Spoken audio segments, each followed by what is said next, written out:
Service back to pass, quick throw, complete, Yes. Touchdown Oilers. A great route that time, and Jason Moore with a nice catch. And It's Coach Keys Weekly on 88.3 WLFC. Over the middle, intercepted by Chewy. Chewy across the 40. Join Coach Keys and the Oilers on-air team as they take a look back at the week that was, discuss what's happening around the conference, and preview the week ahead.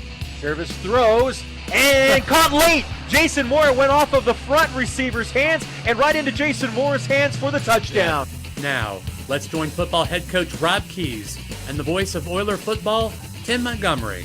Hello, everyone, and welcome to a new edition of Coach Keys Weekly here for the 2016 season. And Tim Montgomery here, pleased to be joined by the head coach of the Oilers, Rob Keys. And Coach, let's get right into it. Let's talk about camp. As you're here in game week, that means camp is behind you. And over the last several years, camp has really changed, mostly by regulation of the NCAA. But talk a little bit about camp and how much your time is limited, and you really got to manage that time well. Yeah, the big thing with camp is it's no longer a time where you're trying to get guys in shape. It's guys have to be ready to play as soon as they report, and you try to get into football as soon as possible because, like I said, days are limited, your hours are limited, and you want to get as much scheme taught and as many reps to everybody you want to get evaluated. Well, and there's a lot of things that go into camp. I'm sure building depth was one of those things. But you came out of last season, you guys had winter to look at things. Then you got into spring ball, and then you evaluate spring ball, and you go into camp and you have certain things that you want to focus on. Some main focus. What were some of the main focuses of camp this year? Yeah, the big thing, we had to find a backup quarterback, and I think we found one. So we're excited about that. That was a plus. We struggled, I think, in the spring, trying to find a guy that if Reese would happen to go down, that somebody could take the reins and keep the offense moving. So that was a big one. We experimented with some players. We tried some guys on different sides of the ball and at different positions. And some of the experiments worked and some of them didn't. Some had to go back to where they started, and others will hopefully flourish with their change.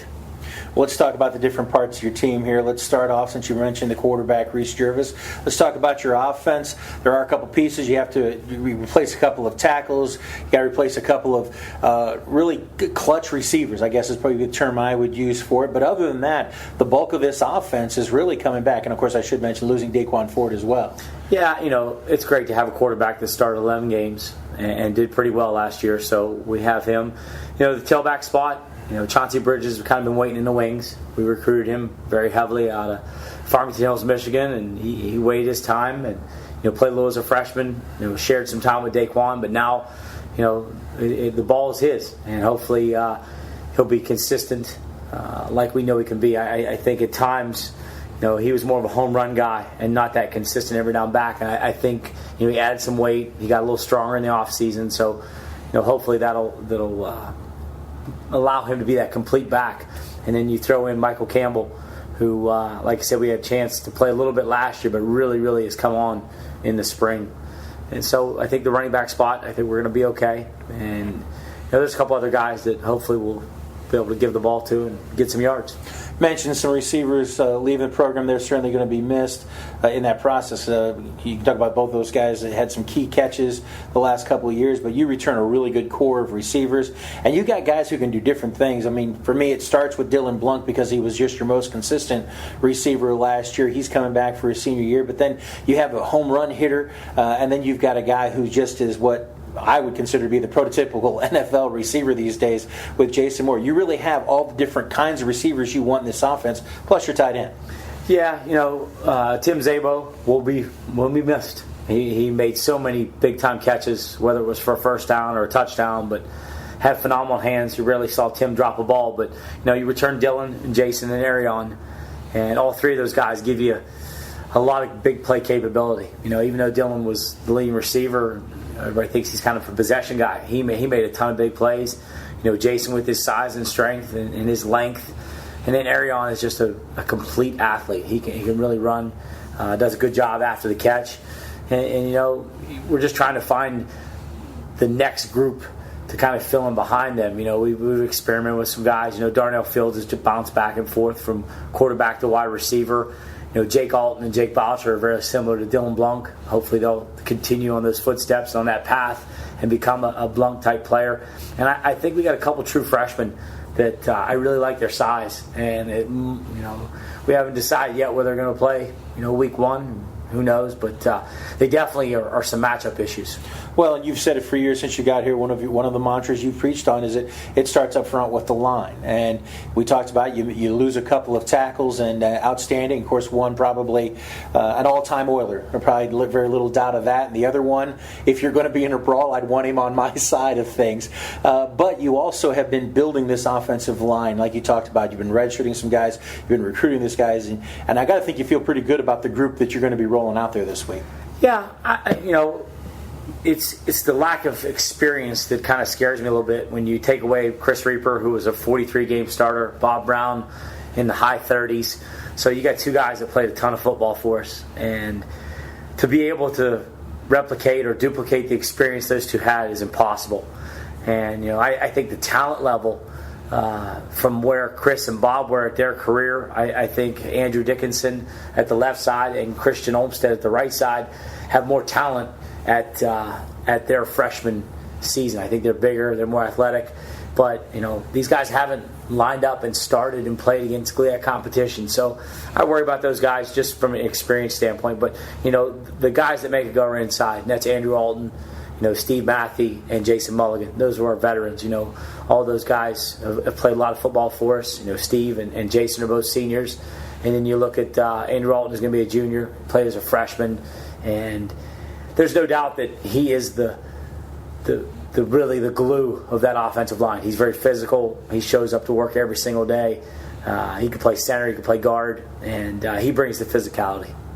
Let's switch to the other side of the ball, and I don't think it's any news flash to anybody that was probably the side of the ball that gave you the most gray hairs, for lack of a better term, and the most frustration last year. But again, as you pointed out to us earlier in the offseason, there were some pieces that were missing due to injury and such, that those pieces are back. Plus, as you pointed out, and I think accurately so, you played a lot of young guys last year who got a lot of quality experience, and those guys are coming back with that experience under your belt. And as you said, you can't replicate experience. No, and I like the way the defense came on at the end of the year. I thought there was an improvement from like week 5 to week 6 all the way through to the end of the season. I thought we got better every single week. The scores might not have been indicative of how good the defense played at times, but we started there about week 5 or 6, and we started with 6 freshmen on the defense side of the ball, 3 true freshmen and 3 redshirt freshmen. Right at the middle, we went with Kyle Skidmore at the tackle, Anthony Kostelik at the Mike linebacker, and then Francis Kutchper at safety. So there's 3 true freshmen right down the middle, and you had Chibuka Chekwaneke, a.k.a. Chewy, at the corner, and you had some other freshmen in there that playing football for the first time, Ron Houston at safety. So those guys, they had some vital experience down the stretch last season, and I think they carried on the spring, and they really improved.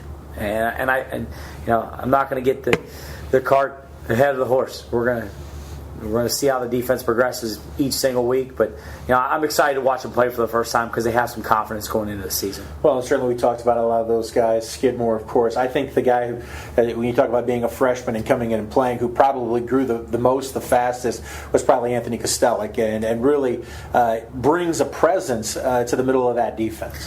Yeah, and for a freshman to play Mike linebacker is almost impossible. He made a lot of mistakes, but he's so physical, and he has a knack for the ball. He seems to always end up where the ball is, and he's a great tackler, and he's very, very physical. But after watching him play this spring, he's starting to polish up. So you're seeing him make the plays that we want him to make, that he has the physical ability to make, and he gets better every single day. And Anthony Costello can be an all-conference type player and even all-American type player for us. Well, then another guy who I think almost, it's hard to say, goes unnoticed at times, and that's Anthony Lanier, who has literally, in his time in this program, done everything for you that you could have asked him to, and then some. Yeah, played on every special team, has played safety, running back, outside linebacker, inside linebacker. The only place we haven't asked him to play is up front, and who knows, we might have to play a little D-line at times. No, but he has. He's done an excellent job.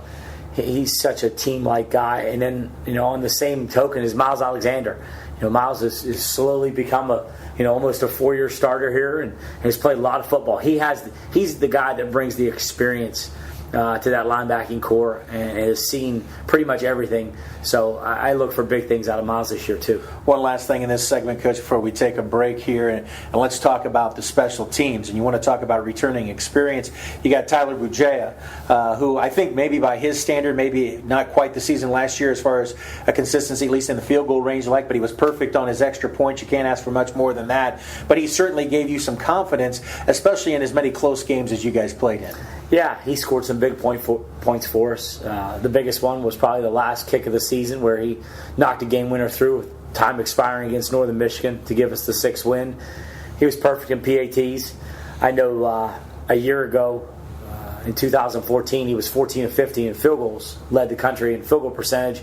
Last year he missed a few, and he missed a few close ones that didn't sit well with him, so he's looking to come back and hopefully have his best season yet as a senior. And averaged over 58 yards on a kickoff as well, so you certainly can't be too upset with that. Punting going into last season was a little bit of a question mark, and even maybe in the first couple of games it was still a bit of a question mark, but you held your ground with Patrick Rusher, and I think that really paid off for you as the season went on. Yeah, I mean, we recruited Patrick. We had a senior graduated punter, and he was the guy that we told him, you come in, you do a decent job, you're going to be the starter. And in camp, he really showed that he can be a consistent and a very effective punter in this league. But week 1, week 2, the lights came on and he struggled.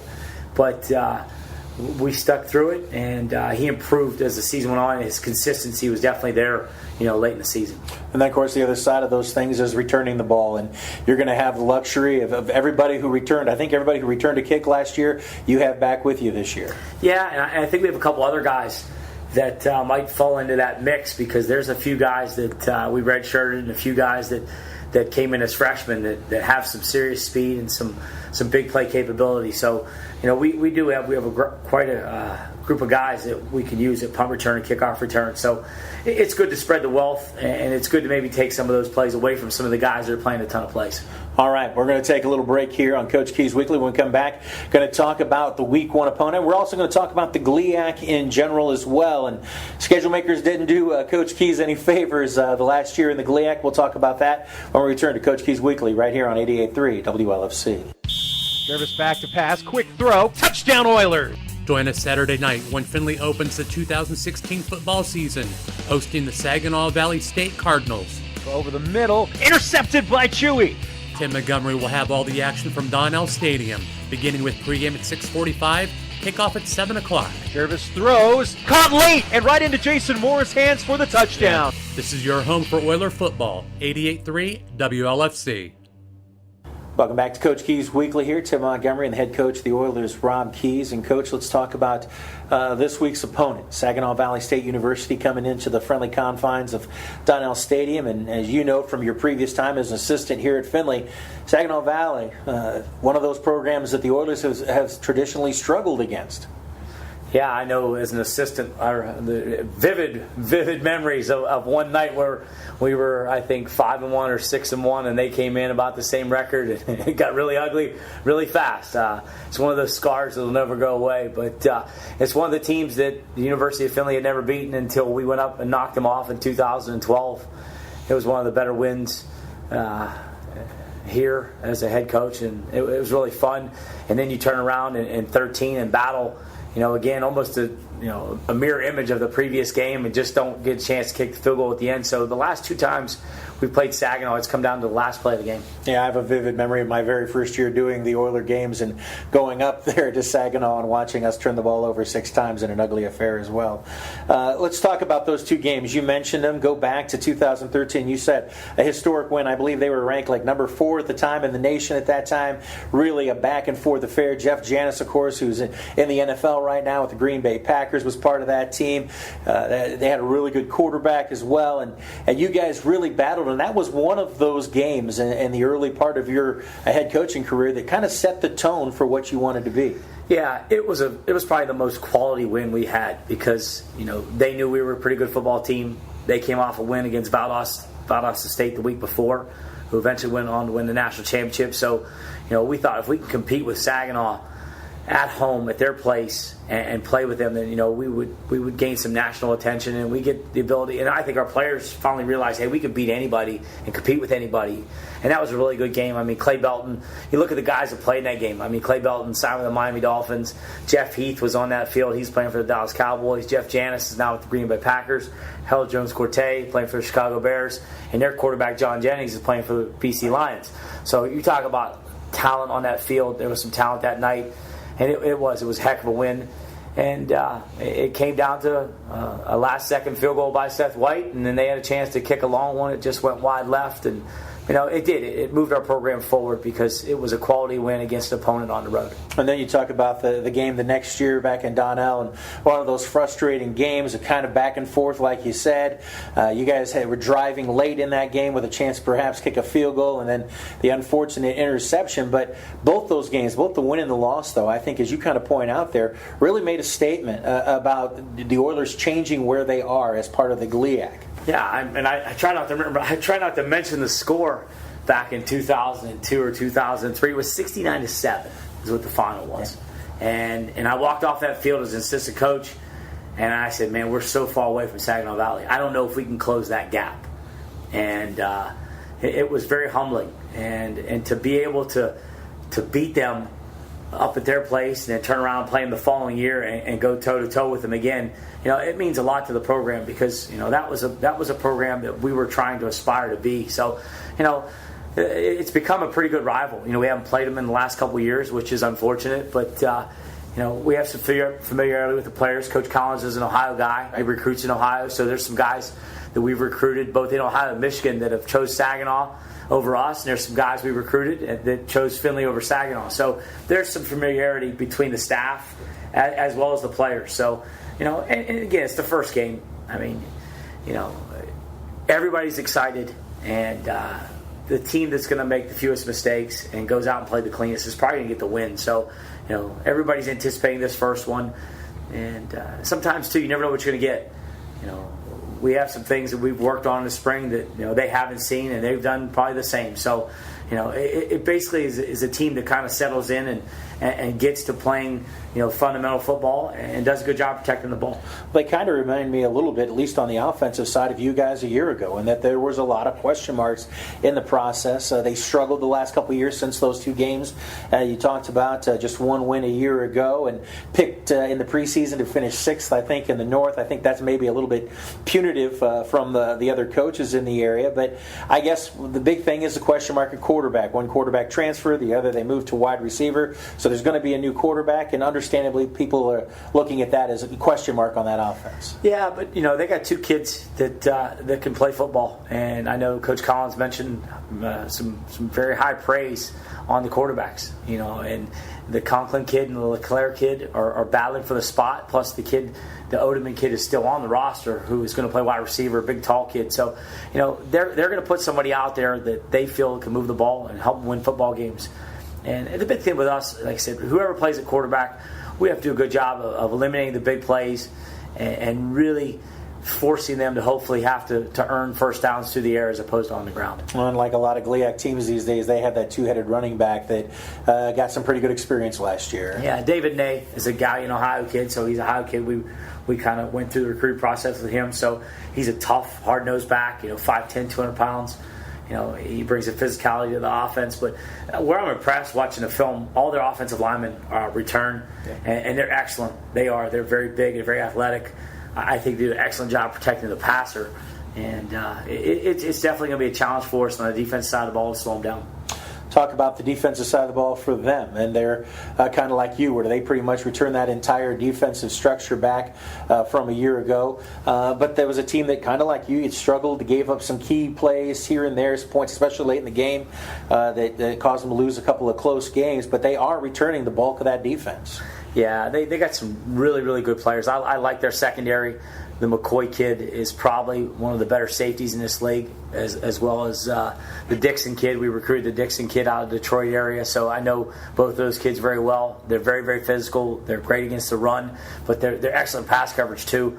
They have some long corners, 6 foot plus cornerbacks that can defend some bigger wide receivers, and their linebackers. The Sloan Klasky is back. He played a lot of football for them last year, and their defensive front. They got some guys up front that can really demand attention from our offensive line. So, like I said, defensively, I thought that they played pretty well last year, and they're very excited to hopefully put the offense and defense together just like we are. Well, you talked about it, Coach. Key, especially first game of the season, is you got to be limiting turnovers and making the fewest mistakes. It's funny. After 5 seasons, when we win the turnover battle, we're 23-2. When we tie the turnover battle, we're 7-6, and when we lose the turnover battle, we're 2-13. So it's really, you take all the stats and throw them out. We have to win the takeaways. We have to get more ball. We have to get more turnovers, and we got to eliminate giving the ball up. And if we're plus in the turnover ratio, the numbers show that we have a really good chance of winning the football game. We got ourselves about 3-4 minutes left here, Coach, and let's talk a little bit about the GLIAC as a whole. Mentioned Saginaw picked to finish 6th there in the north. You guys, at least tentatively, I believe it's 4th in the south end of things. But I really feel, and especially, I've been around this now for over 10 years in the GLIAC, and I don't know that it's ever been tighter in and amongst itself, the GLIAC from top to bottom. No, I said it from the onset. You have to be at your best every Saturday, or you're going to have a tough time winning any game. The preseason rankings, and you can ask the teams that are ranked number 1, you can ask the teams that are ranked number 7. They really don't mean anything, and they're so relevant about where you're slotted before you start the season. But it's the team that's going to be the most consistent every Saturday, and again, the team that probably stays the healthiest too. It's a long season, and you're going to have to play against a good opponent every week. And by doing that, you got to be consistent. You can't have those big ups and downs in the games where you have a lull offensively and go 3 or 4 consecutive 3-and-outs, or defensively give up too many big plays. So I really I talked to our team about the schedule, and I meant it. I said, yeah, we have a tough schedule, but I don't want to talk about it anymore. I really don't. I'm tired of hearing about how hard it is. We're going to line up, we're going to play the first game, and that's all we can do. And I even told them, I said, the teams we should worry about our schedule are the teams on the schedule, and I mean that. I think we got a decent football team coming in. Who knows where it's going to end up at the end of the season, but we're going to give them heck every week. So I think that the teams that play us this year better be prepared too. So I like the way our kids have worked all summer. I like the attitude, and I like the chemistry right now. I think there's a belief that these kids can do something special, but time will tell. So you're saying you don't want to talk about the schedule anymore? I'm done talking about the schedule. We play Saginaw. We used to play Saginaw Valley September 3rd, and then we'll take a look to see who we play next. All right, we won't talk about the schedule, but we will talk about the conference. Based off what I know you said preseason doesn't mean a whole lot, and I'm with you, because there's times you've been picked high, there's times you've been picked low, and at the end of the day, it is what it is. But based off of what you know, and you guys spend a lot of time, coaches, observing each other, you know who each other recruits, as you pointed out. How do you see things kind of shaking out as far as both in overall and in the north and the south? In the south, because that's where we play, there's so many teams that can get it done. You look at Ashland, who is the perennial powerhouse. Until someone knocks them off, they're the champs. They're the most consistent football team week in and week out. And then ODU, if they're not right beside them, they might be just a slight bit underneath them, just because of the way the season ended up last year. But ODU's a phenomenal talented football team. They've won a ton of games over the last 5 years. They've been to playoffs, both Ashland and ODU both. So those are the 2 teams in the South that definitely we're reaching up to. Until somebody dethrones one of those 2 teams and gets into the playoffs, then those are the 2 guys. From there, Tiffin has improved greatly. Their record hasn't shown. They haven't had a winning season in the last 5 years, but last year they were so close, and you definitely can see the improvement in the talent level. And they got one of the best players in the league. Antonio Pipkin is phenomenal, and if you have him playing, you have a chance to win any game. It'll be interesting to see them against Grand Valley week 1. You look at Walsh. Walsh beat us last year, so you can't count them out. New staff, and Coach Karras it's taking time to build a program, but there's no doubt that he's probably getting the guys he needs in there. And Lake Erie, they have struggled, but every week they can put up a ton of points, which gives them a chance to win. I mean, they should have beat Ferris a couple years ago. So I think anybody can beat anybody in the South, but like I said, Ashland and ODU are still the teams to beat, and they're still the cream of the crop when it comes to the South. In the North, you look at it. You got Grand Valley and Ferris. They got a lot of players back. I know Ferris is trying to replace that quarterback, but when you go into that North Division, you got Michigan Tech and Northern Michigan. I thought had a great season last year, even though they fell short to a winning record. But they got a lot of players back as well. And Northwood, we probably stole one from them. So again, you look at all the teams. It really doesn't matter who you play. I think anybody in this league can beat anybody else, and that's what makes the league so fun. Also very frustrating and very nerve-wracking at times too. Every once in a while I like to look at the schedule and say, you know what? That's a win. Unfortunately, you can't do that. Especially this year, I think. All right, it all gets underway Saturday night. Donnell Stadium, 7 o'clock will be the kickoff. Hope you make plans to join us there at Donnell Stadium. But if you can't be there, tune in here on WLFC. Coach, appreciate your time as always. Thanks a lot. All right, for Coach Keys, I'm Tim Montgomery. We'll see you next time for Coach Keys Weekly. You're on 88.3 WLFC.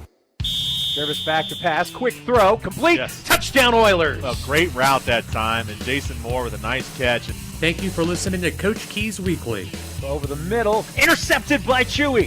Chewy across the 40. Tune in every Tuesday night during the season for your connection to Coach Keys and Oiler football.